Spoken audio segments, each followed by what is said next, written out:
Okay, Lannah Marshall, Immersing Readers in a Fantasy World. There is no wrong way to write. I mean, heck, Cormac McCarthy looked at punctuation and thought, nah, I'm good. Douglas Adams's Hitchhiker's Guide to the Galaxy is full of waffle, but it's funny. You are writing your story true, but it's pretty much like you're translating it for someone else to read. You can't always be over people's shoulders saying, I actually meant this, or did you understand that bit? Yet, we're writers. We're often at the mercy of our writing and constantly saying, well, it came to me as this, that's how it is. I mean, I can't change my protagonist's name, she won't let me. But fantasy isn't that simple. It has its own rules that one must follow. So I guess that's my ultimate writing advice for introducing readers to a fantasy world. Consistency. That is what it all boils down to. And Tom Clancy was right. The difference between reality and fiction has to make sense.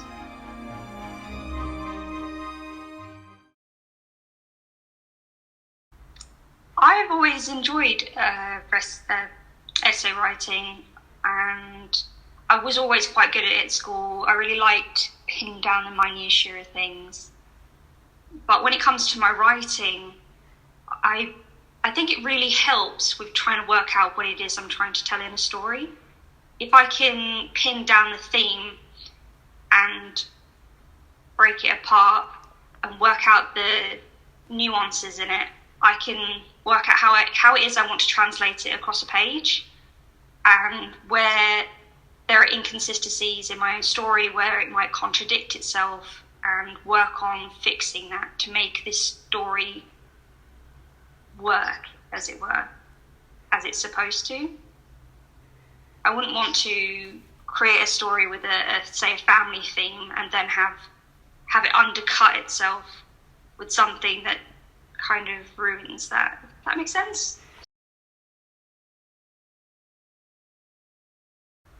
I really like fantasy worlds, but I keep finding that people struggle, at least in the circles that I stand in and I talk to other writers in regards to fantasy writing, and I think a lot of people are often overwhelmed because they imagine a world, obviously, because obviously there's like J.R. Tolkien.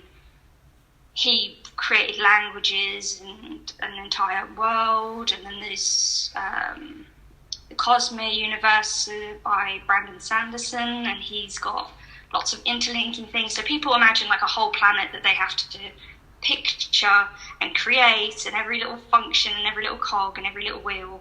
But it's not really, you don't have to do that in order to present a world to someone. People have their own ways of doing things, and you can have absences and the mind will fill it in, and that's beautiful, I think. So you don't have, I just wanted to create an essay that helps break it down to a level where people go, actually, it's not that difficult, maybe I can do this.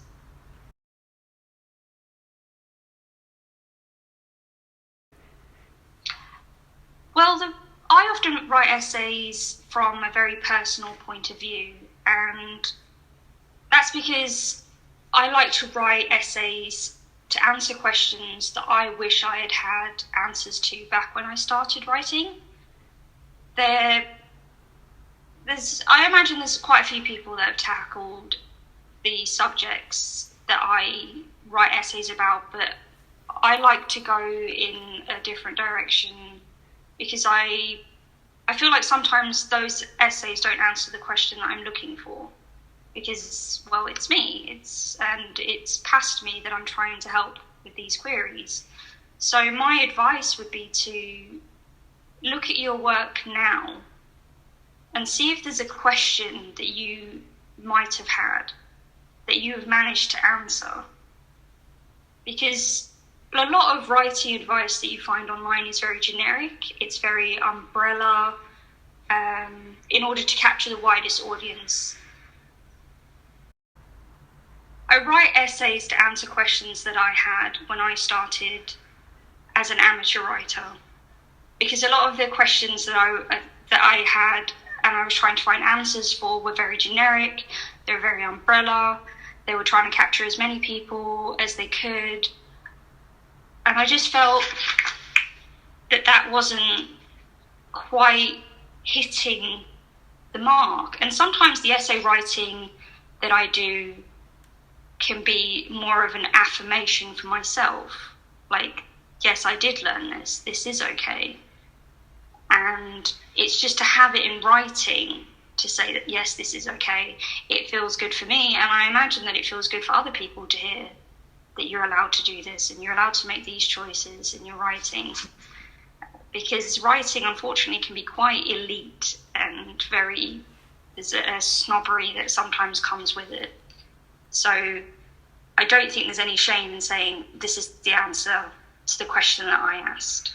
And if there's anyone else, that's brilliant. Because there's 7, nearly 8 billion people on the planet. I'm sure other people have asked the same questions.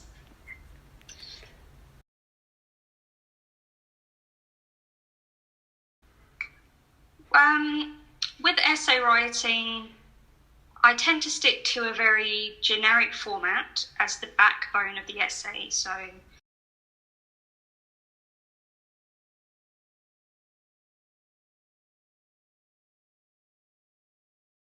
introduction, my opening statement, say this is the general gist of fantasy that I have going into this essay.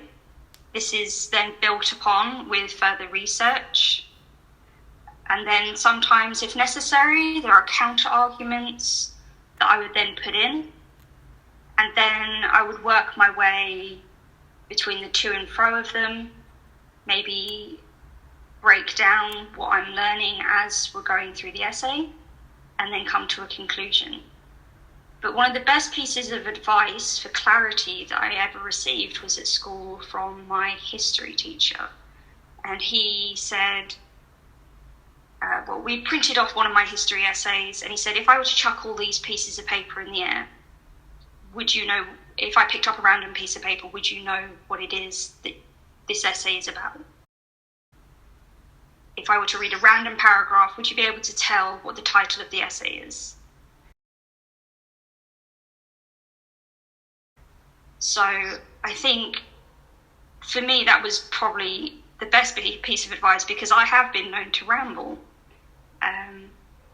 So if you are confident that if someone were to suddenly see maybe 2-3 paragraphs of your work and know what it is in that essay that you are talking about without seeing the title, then that essay is clear. That is clarity, I would say.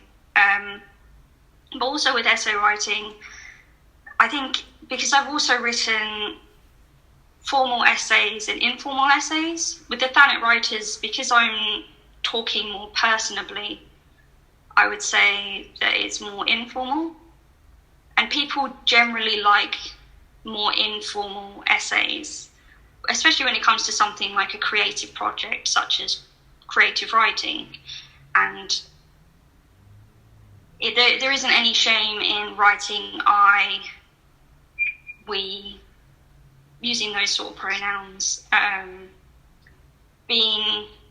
your own little flair to things. Like, I didn't have to write the word heck, Cormac McCarthy, in that opening statement that I read. And just like little flares that can make people feel more confident. I think it's becoming more popular now, whereas with more formal essays, you cut that out. You have to be very strict with yourself. There's no room for joking, there's no room for sarcasm. Your personality has to be strict so that people, when they read it, they think this is as objective as one can be when reading this.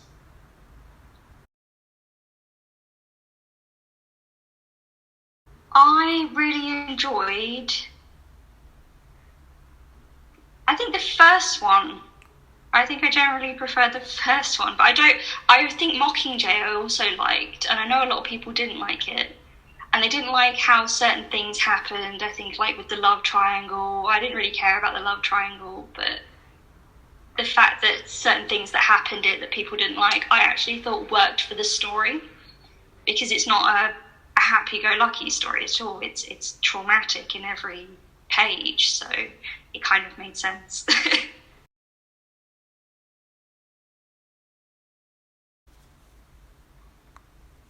I think earlier last year, actually, my partner and I were reading it together.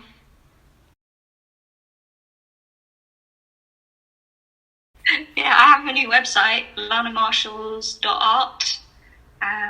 It's got my writing in it, not my essay writing per se, but I have short stories that have been published. So you can find the links to buy them on there, and the anthologies that they're in, and also my projects in art and writing I will be documenting on there.